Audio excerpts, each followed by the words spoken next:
అందరికీ నమస్తే అండి. వెల్కమ్ టు ప్రభా డైలీ వ్లాగ్స్. ఈరోజు మనం లలితా సహస్రనామ పారాయణ ఫలితం గురించి తెలుసుకుందాం. అందులోనూ ఈరోజు అశ్వయుజ మాసం పౌర్ణమి మంగళవారం అమ్మకు ఎంతో ప్రీతికరమైనది.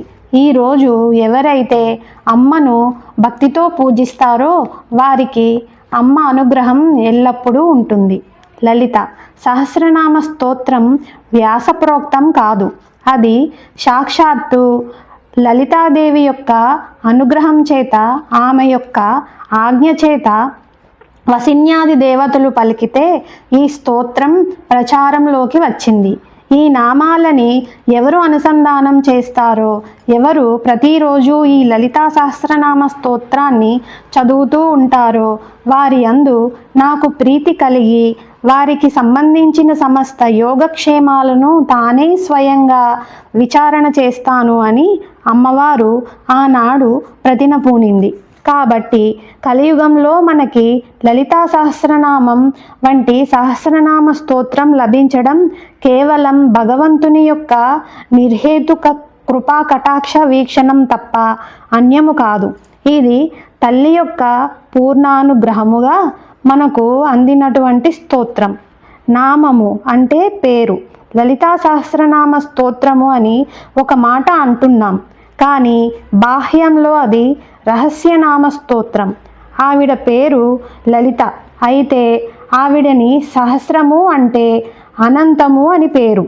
అనంతము అంటే లెక్క పెట్టలేనన్ని సహస్ర శీర్షవదన, సహస్రాక్షి, సహస్రపాత్ అంటే ఖచ్చితంగా లెక్క పెట్టడానికి 1000 తలకాయలు ఉన్నది అని కాదు దాని అర్థం. అనంతమైన తలలు కలిగినది అని దాని అర్థం. అనంతమైన నామములు ఎందుకు ఉండాలి? ఒక రూపం ఏర్పడితే ఆ రూపాన్ని గుర్తుపట్టి పిలవడానికి ఒక నామం అవసరం. మనసుతో పలకాలి. లలితా సహస్రనామ స్తోత్రం చదవటం అంటే లలితా సహస్రనామ స్తోత్రం కొన్నాళ్ళకి నోటికి వచ్చేసి అప్పచెప్పేయటము కాదు.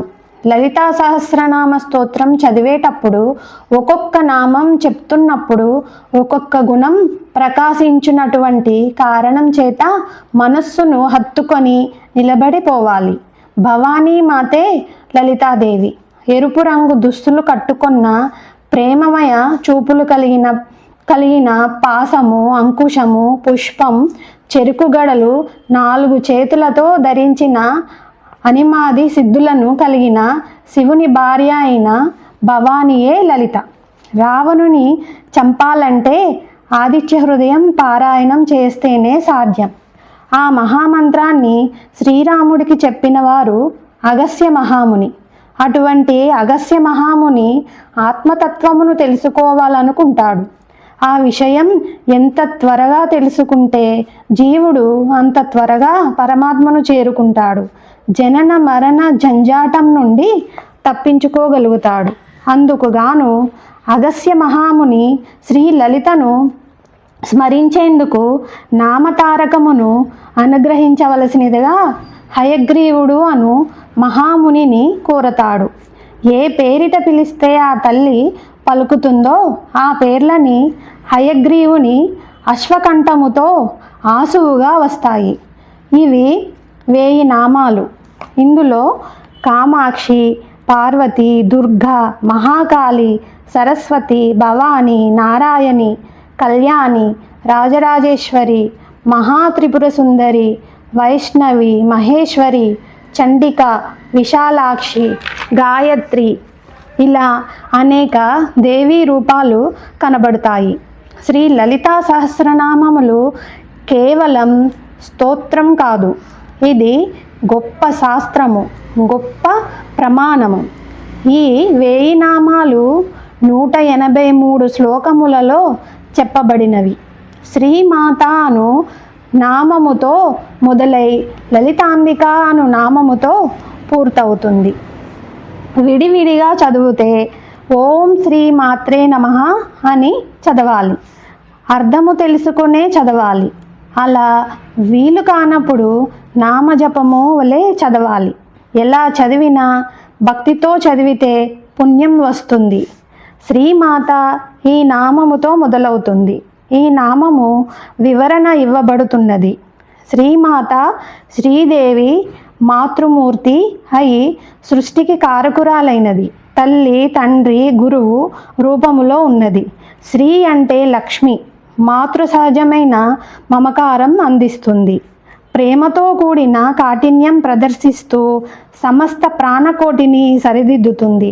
ప్రతి నామము ఒక మంత్రం. ఈ నామము చదివితే వచ్చే ఫలితము క్లుప్తముగా తెలుసుకుందాం. జీవితం తరిస్తుంది, అపమృత్యువు పోతుంది, ఆయుష్ పెరుగుతుంది, ఆరోగ్యం బాగుంటుంది, సర్వ పాపాలు తొలగిపోతాయి. ఇంతకు మించిన ఆనందం మరొకటి ఉండదు. అందుకే శ్రీ లలితా సహస్రనామాలు చదివిద్దాం, ముక్తిని పొందుదాం. ఓం శ్రీ లలిత త్రిపుర సుందరి దేవ్యై నమః. ఓం శ్రీ మాత్రే నమః. అందరికీ అమ్మ ఆశీస్సులు ఎల్లప్పుడూ ఉండాలి అని కోరుకుంటూ మీ ప్రభ.